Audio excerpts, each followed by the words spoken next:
Haqqında danışacağım bu sənətkar cəmi 44 il ömür yaşadı. Amma həyatının böyük hissəsini Azərbaycan mədəniyyətinə həsr edən əvəzsiz aktyor çox təəssüf ki, artıq çoxdan unudulub. İndi onun haqqında demək olar ki, heç yerdə danışılmır. Bugün unudulmağa məhkum edilmiş daha bir şəxsiyyət haqqında danışacağım. Söhbət aktyor, rejissor, bədii qiraətçi, pedaqoq, Azərbaycanın əməkdar artisti Müxlis Cənizadədən gedir.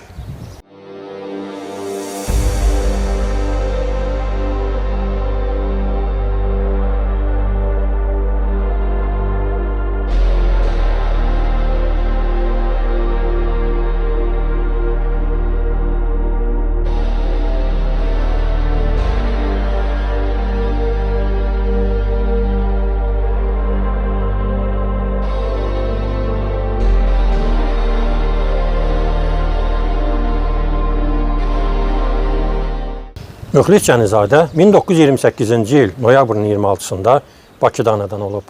Atası Mirsabir Cənizadə, anası Leyla xanım. Mirsabir müəllim inqilabdan əvvəl neft sənayesində işləyir. 1920-ci ildən ömrünün sonuna qədər partiya və hökumət təşkilatlarında çalışır. Anası Leyla xanım isə evdar qadın idi. Onlar ailədə 4 qardaş, bir bacı olublar. Mir Xalis, Mir Salih, Mir Mahmud, Müxlis və Sidiqə. Müxlis Cənizadənin böyük qardaşı Mir Xalis general idi. O uzun illər Daxili İşlər Nazirinin müavini işləyir. Digər qardaşı Mir Mahmud isə Moskvada xüsusi idarənin polkovniki olub. Bacıları Sidiqə xanım isə İnyazda müəllim idi. Cənizadələr əslən İranın Ərdəbil şəhərindəndirlər. Onun babası Cəni kişi 19-cu əsrin sonlarında işləmək üçün Bakıya gəlir və ondan sonra bu şəhərdə məskunlaşır. Onların evi Azneftdə, deməli tibb işçilərin binasının yanındakı Dadaşovların mülkündə 2-ci mərtəbədə yaşayırdılar. Müxlis müəllim elə həmin evdə anadan olur və ömrünün sonuna qədər də orada yaşayıb. Həmin binanı artıq indi söküblər. Onun yerində otel tikilib. Müxlis Cənizadə 1935-ci ildə Bakıdakı 6 nömrəli məktəbin 1-ci sinifinə gedir. 1942-ci ildə 7-ci sinifdə oxuyarkən məktəbdən çıxır və Valadarski fabrikdə tokar işləməyə başlayır.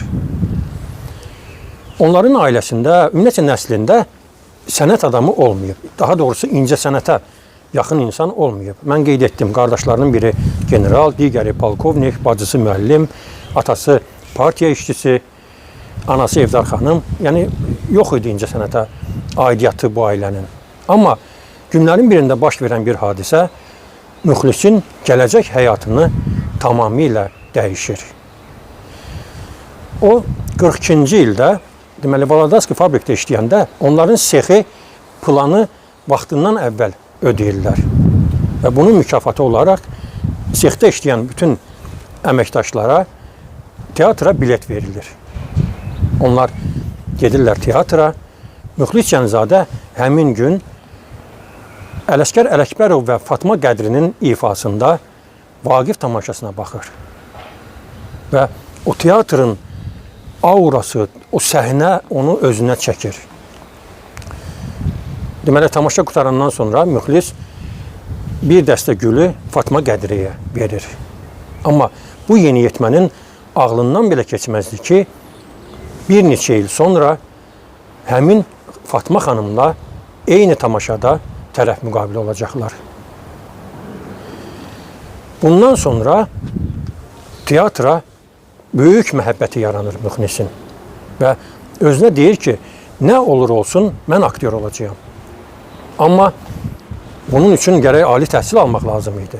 Amma o hələ orta məktəbi tam bitirməmişdi. Buna görə də 1943-cü ildə o zamanlar teatralni uçiliş deyirdilər. Gedir, həmin uçilişdə aktyorluq sənətindən öyrənməyə başlayır. 3 il burada oxuyur və 1946-cı ildə sənədlərini o zamanki teatr institutuna verir və elə həmin ildə də aktyorluq fakültəsinə qəbul olur. Kazım Ziyanın kursuna düşür. Sirgi Ruhullanın ən sevimli tələbələrindən biri olur. Bu tələbə-müəllim deməli münasibəti bir neçə ildən sonra qohumluq əlaqəsinə çevriləcəkdir. 1950-ci ildə institutu fərqlənmə diplomu ilə bitirir və 1951-ci ildə hərbi xidmətə gedir. Gürcüstanda əskərliyini çəkir. Deməli, o incəsənəti bitirdiyinə görə hərbi dövrdə də musiqi rotasında xidmət aparır. Teatr fəaliyyətinə gəldikdə isə o hələ tələbə olarkən 1944-50-ci illərdə Muzikomediyada və Rus dram teatrlarında işləyir. Düzdür, əsas deməli rolları verilməsələr də ona kütləvi səhnələrdə tamaşaya çıxır. 1950-ci ildə institutu bitirəndən sonra qısa müddət Gənc Tamaşaçılar Teatrında fəaliyyət göstərir. Və 1953-cü ildə əskərini başa vurub Bakıya qayıdanda Adil İskəndərov onu dram teatrının truppasına qəbul edir və 1965-ci ilə qədər həmin teatrda xidmət göstərir. O, bir-birinin ardınca müxtəlif tamaşalarda yadda qalan obrazlar yaradır. Bunlardan Həyatda Zeynal, Göz həkimində Talıbov, Dönüşdə Ötkün, Almazda Camal, Tufanda Çujoy Puyan, Qaçaq Nəbidə Vəli və başqa rolları məharətlə canlandırır. Teatrla yanaşı Müxlis Cənizadə 1953-cü ildən ömrünün sonuna qədər Teatr İnstitutunda səhnə danışığından dərs deyir. Onun çox tələbələri olub. Mən indi bəzi ən məşhurlarının adını çəkmək istəyirəm. Bunlardan Əlabbas Qədirov, Mikail Mirzə, Həsən Əbluc, Rasim Balayev, Elxan Qasımov, diktor Şərqiyə Hüseynova və başqaları. Şərqiyə xanım öz müəlliminə indiyə qədər də sadiq qalır. O həmişə Pirşağı kəndinə gələndə mütləq Müxlis müəllimin məzarını ziyarət edir, onun ruhuna dualar oxuyur. Həsən Əbluc isə Müxlis Cənizadənin həm tələbəsi, həm də ki, onun assistenti olub. Müxlis müəllim deməli xəstə yatarkən dərsi Həsən Əbluc aparırdı. Müxlis Cənizadənin filmoqrafiyasına gəldikdə isə o ilk dəfə 1950-ci ildə Bakının İşıqları filmində Qara rolu ilə kinoya gəlir. Qara, Hə, sənə nə olub? heç, elə belə. Bu balta ən qabaqcıl texnologiya. O müharibədən sonra da bizə lazım olacaq. Bundan sonra 1955-ci ildə Bəxtiyar filmində Kərim, Belki profesör onu kabul edemedi. Biraz gözleyek, məlum olar. Məncə məlumdur. Bu saat onlar dərsə başlayacaqlar. elə həmin ildə Görüş filmində Ənvər, Sənə demədim ki, bacarmazsan. Lap təcrübəli traktorçuların da başına bu iş gələr. Hələ bir dilin də var. Yaxşı, ay Sərvinaz, bu saat imtizdən mexanik gəlir, oğluna mani olma. 1956-cı ildə O olmasın, bu olsun filmində Sərvərin dostu, Bura bax Sərvər, doğrusunu de, yoxsa sən aşık olmusan? Hə? Heç bilirsənmi Vaqif burada nə deyir? Nə deyir? Ala gözlü, sər boylu dilbərim, həsrətin çəkdiyim cana, bəri bax. 1957-ci ildə Bir məhəllədən 2 nəfər filmində epizodik rol, Старик, спички есть? Пожалуйста.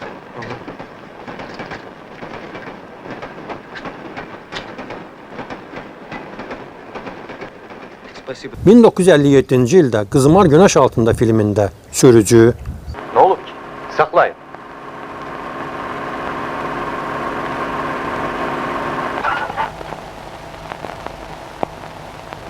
Sizi gözləyim mi? Yox, mən qalası oldum. 1958-ci ildə Kazbek qutusu filmində Kirpinin əməkdaşı, Mən komutam, mən bürokratam, sübut. 1959-cu ildə Əsl Dost filmində Əsəd, Fırtına, duman, fəlakət, buradasa. Burada nə? Burada bircə mən günahkaram. Dəniz sakit, səfər təhlükəsiz, fəlakəti, briqadinin həyatını kimdən soruşacaqlar? 1959-cu ildə Onu bağışlamaq olarmı filmində baş leytenant İbrahimov, Knopka sizin ehtimalınızı tamamilə təsdiq edir, yoldaş polkovnik. Hərif tələsib baş barmağı ilə basıb. Barmaq hisliymiş, özü də şahmarınkidir. 1965-ci ildə Yenilməz Batalyon filmində Nəriman Tağıyev, Kəndliləri, yoxsulları ətrafına toplayıb, sən onları düşmənlərin üstünə qaldırmalısan. Demək asandır. O qədər silah yerdən tapacağım. Zakatalıya sürgün edilmiş Rus matrosların içərisində dostlarımız var. Onlar silah verəcəklər. 1969-cu ildə Dəli Kür filmində Mikhail Kipiyani, Hər dəfə yadımdan çıxır sizdən soruşum, ayağınıza nə olub? Heç, şaqda vurub. Gərək ki, iki uşağınız var. Məli, bir qız, bir oğlan. Sizi niyə sürgün eləmişdilər? və Eldar Quliyevin 1971-ci ildə lentə aldığı ən vacib müsahibə filmində Ənvər müəllim. Bu, Müxlis Cənizadənin Azərbaycan kinosunda son rolu olur. Zavur, səni sevindirmək istəyirəm. Maşın aşağıda səni gözləyir. Min maşına, bir baş aerodroma. Oradan da vertolyot olan kimi uçarsan briqadaya. İndicə məlumat almışam ki, sənin briqadanda neft fantan vurub. Tez böyük reportaj hazırlayarsan, səhər efirə gedir. Bundan əlavə, onlarla filmdə başqa aktyorları dublyaj edir. Həmçinin 1956-cı ildə Erməni Film Kinostudiyasında Namus uğrunda və 1958-ci ildə Len Film Kinostudiyasında Sonuncu Qarış filmlərində çəkilir. Rejissor kimi də tədris teatrında Təbilçi qız, Aydın, Qaraçılar və başqa tamaşalara quruluş verir. Səhnədə göstərdiyi xidmətlərinə görə Müxlis Cənizadəyə 1960-cı ildə Azərbaycan SSR əməkdar artisti fəxri adı verilir. Azərbaycan Radiosunun Qızıl Fondunda və Dövlət Səsyazma Fondunda Müxlis Cənizadənin ifasında bədii qiraət nümunələri qorunub saxlanılır.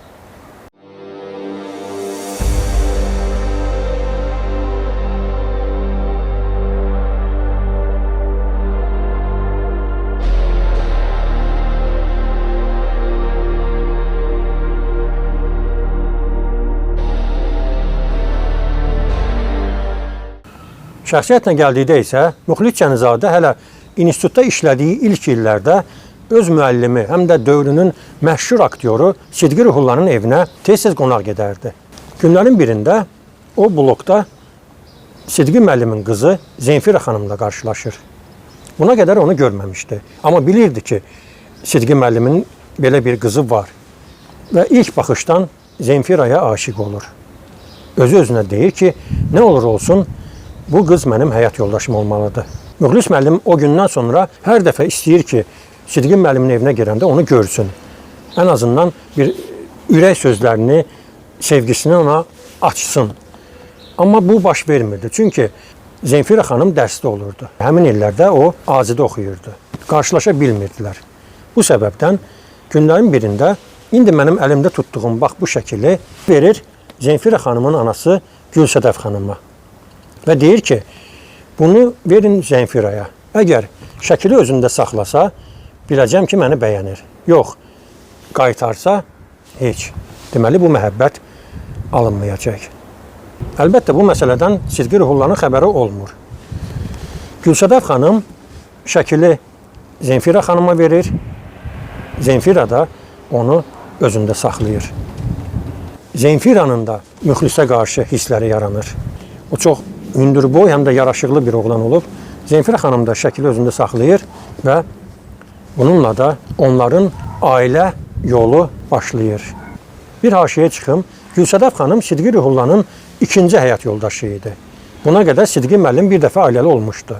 Amma onun birinci ailə həyatından məlumatım yoxdur. Bilmirəm, o xanım dünyasını dəyişir və yaxud da onlar ayrılırlar. Yəni, birinci evliliyindən övladı olub, olmayıb, bunu dəqiq bilmirəm. Yəni, bu barədə məlumatım yoxdur. Amma Gülsədəf xanımla təsadüfən qarşılaşır. Onlar deməli, İrana qastrolola gedəndə Naxçıvandan keçirlər. Həmin günü Sidqi Ruhullah Gülsədəf xanımı Naxçıvanda görür və çox bəyənir. Və İrandan, qastroldan qaydanda da onlar bir gün Naxçıvanda qalırlar. Sidqi Ruhullah axtarır, Gülsədəf xanımı tapır və çox güman ki, Bakıya qayıdandan sonra elçi də göndərir və onlar ailə qururlar.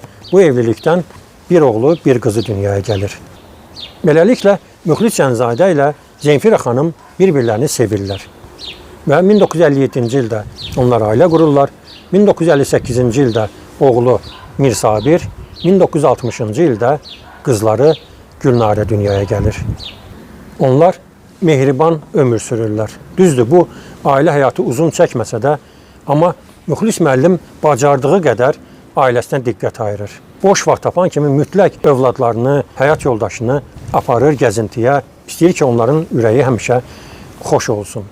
Amma çox təəssüf ki, onun ölümü ailəsinin də bu xoş gününə yarıda qoyur.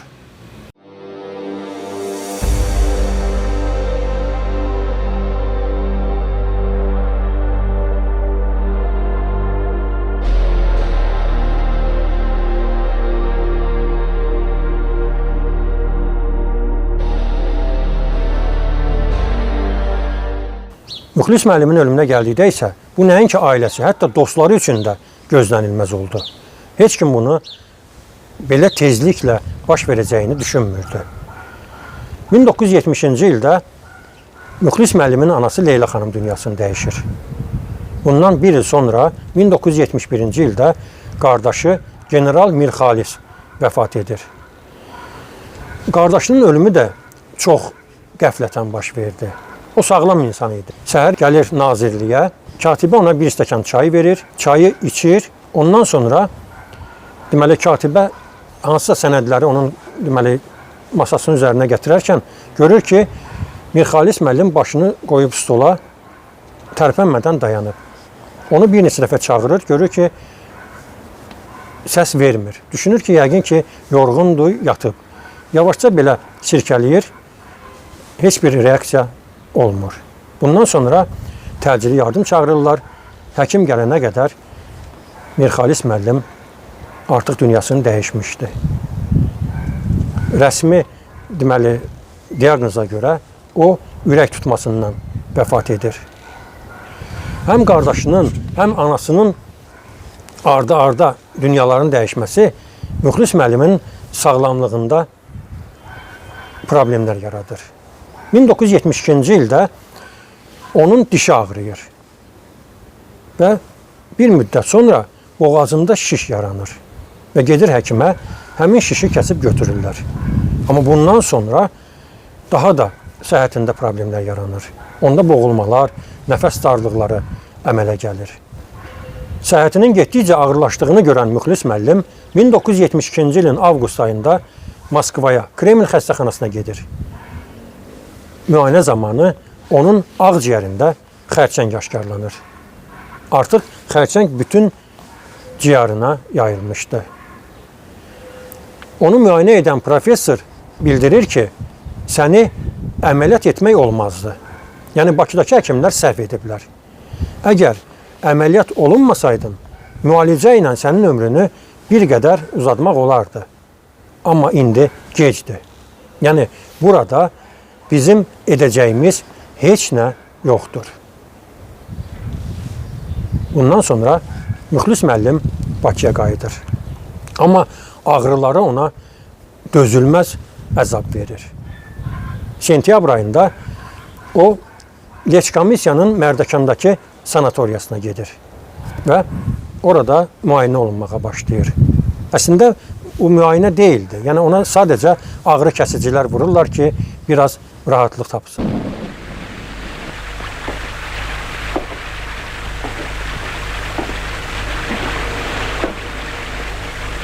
Müxlis Cənizadə 1972-ci il dekabr ayının 19-da müalicə aldığı Mərdəkandakı sanatoriyada 44 yaşında xərçəng xəstəliyindən dünyasını dəyişir.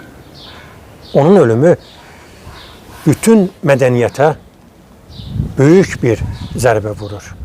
Müxlis müəllimin ən yaxın dostlarından biri, bəlkə də birincisi Həsən ağa Salayev olub. Sərvət xanım mənə danışırdı ki, Müxlis Cənizadəni dəfn edəndə, bax burada, Həsən ağa Salayev torpağı qucaqlayaraq uşaq kimi ağlanmışdı. Onlar çox yaxın olublar, çox yaxın dost olublar və bu dostunun ölümü əlbəttə ki, Həsən ağa Salayevə olduqca pis təsir etmişdi. Müxlis müəllimin həyat yoldaşı Zenfira xanım 2008-ci ildə dünyasını dəyişir. Oğlu Mirsabir isə 2020-ci ildə vəfat edir. Onu da qeyd edim ki, oğlu da atasının taleyini yaşayır. Mirsabir də ağciyər xərçəngindən dünyasını dəyişir. Çox təəssüf ki, oğlu ailə qurmamışdı. O bank sahəsində işləyirdi, amma heç vaxt ailə qurmadı. Elə subay da bu dünyadan köçdü. Qızı Gülnara xanım isə hal-hazırda sağdır. Allaha şükür ki, ömrünü davam edir. Bu ailədə ikinci bir müxnis var. Gülnara xanım öz övladına atasının adını verib. Müxlis Sənizadə Kazım Ziyadan sonra Azərbaycanda ən səlist nitqi olan sənətkardır. Ümumiyyətlə 60-cı illərin aktyorlarına nəzər salanda onların danışığında qüsur tapa bilmirik. Mən bir-bir adlarını çəkmək istəmirəm. Hər birinin çox gözəl danışıq, səhnə danışığı olub. Çünki onlar bunun məktəbini keçiblər, bunun dərsini alıblar. Amma çox təəssüf ki, bu zəncir 90-cı illərdə qırıldı. İndiki aktyorların əksəriyyətində danışığında problem var. Danışıqları səlis deyil. Bu da nədən irəli gəlir? Çünki onlar, deyərdim ki, səhnə danışığından dərs keçmirlər. Bəlkə də o dərs verilir, amma ki, onlar onu qavramırlar. Bu, xüsusən də xanımlarda, aktrisalarda özünü daha çox biruzə verir. Nədən irəli gəlir? Onlar üzlərinə kənar müdaxilə edirlər. Bilirsiniz, biz danışarkən təkcə dilimiz, ağzımız, dodaqlarımız deyil, həm də üzümüzün əzələləri də yığılır, açılır. Yəni, bu da sözləri dəqiq tələffüz etməsində öz böyük rolunu göstərir. Amma ki, indiki aktrisalarımız əksəriyyəti görürsünüz ki, üzlərinə botoks edirlər, dodaqlarına silikon edirlər. Bu da onların danışığında qüsur yaradır. Məsələn, ictimai televiziyada bir serial gedir, Atalar və Qızlar. Çox möhtəşəm serialdır, mən baxıram ona. Orada bir aktrisa var, adını çəkməyəcəm. Çox gözəldir, rolun öhdəsindən gəlir, bacardığı qədər gəlir. Amma görürsən ki, danışığında insanda qıcıq yaradır. Bu da nədən irəli gəlir? Bilinir ki, həmin o aktrisa üst dişlərini qabağa çıxartıb. Adi insanlar edir, özləri bilərlər. Amma aktrisaların bunu etməsi yol verilməzdir. Çünki bu prosedurlar onların danışığında qüsur yaradır. Əgər mən teatr direktoru olsaydım, aktrisalara üzlərinə kənar müdaxilə etməsinə qadağa qoyardım. Yəni, sən aktrisasansa, səhnəyə çıxırsansa, tamaşaçını düşünməlisən. İlk növbədə, özünü yox. Yox, əgər sən daxili qanunlara riayət etmirsənsə, ərizəni yaz, get, məsələn, çırkda janglyor işləyə bilərsən. Çünki orada danışığa ehtiyac olmur.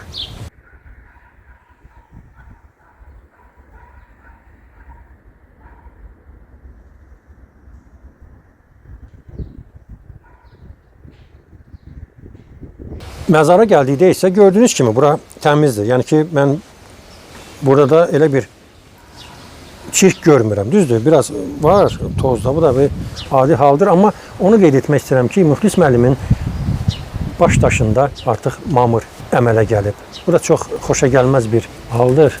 Bunu mən əlbəttə təmizləyə bilməyəcəm. Bunun üçün xüsusi bir bərk material lazımdır. O da məndə yoxdur. Amma gəlmişkən mütləq ki, Müxlis müəllimin məzarının ətrafını təmizləyəcəm.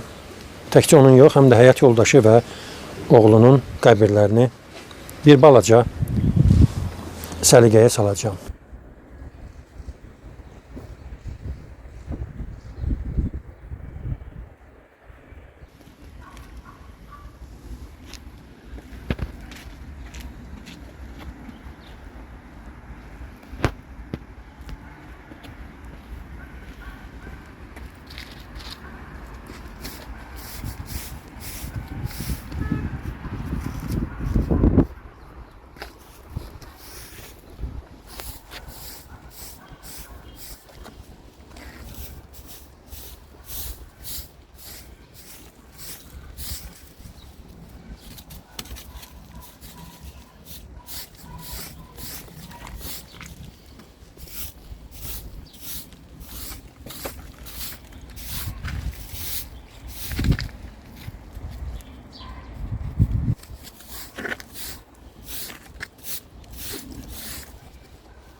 Bugünkü videomu da Azərbaycanın görkəmli kino və teatr aktyoru, rejissor, bədii qiraətçi, eyni zamanda da pedaqoq olan əməkdar artist Müxlis Cəncadəyə həsr etdim. Əslində Müxlis müəllim haqqında daha əvvəl çəkiliş edəcəkdim. 2 dəfə biz deməli çıxdıq çəkilişə, bizdən asılı olmayan səbəblərdən nədənsə bu alınmadı. Qismət bugünə imiş.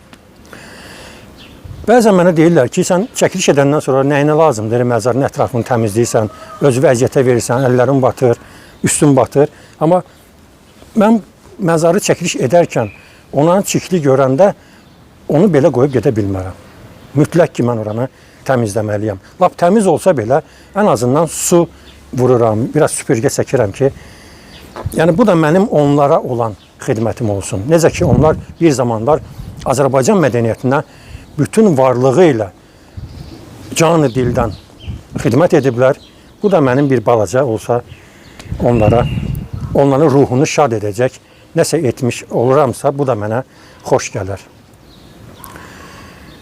Müxlis müəllim haqqında bildiklərimi danışdım. Onun qardaşı Mir Salih, görürsünüz orada məzarı var və orada da bacısının qəbridir. Vəssalam, orada düşmədim, çünki oranı mən yudum, yer sudur, ona görə o məzarın ətrafına yaxınlaşmıram.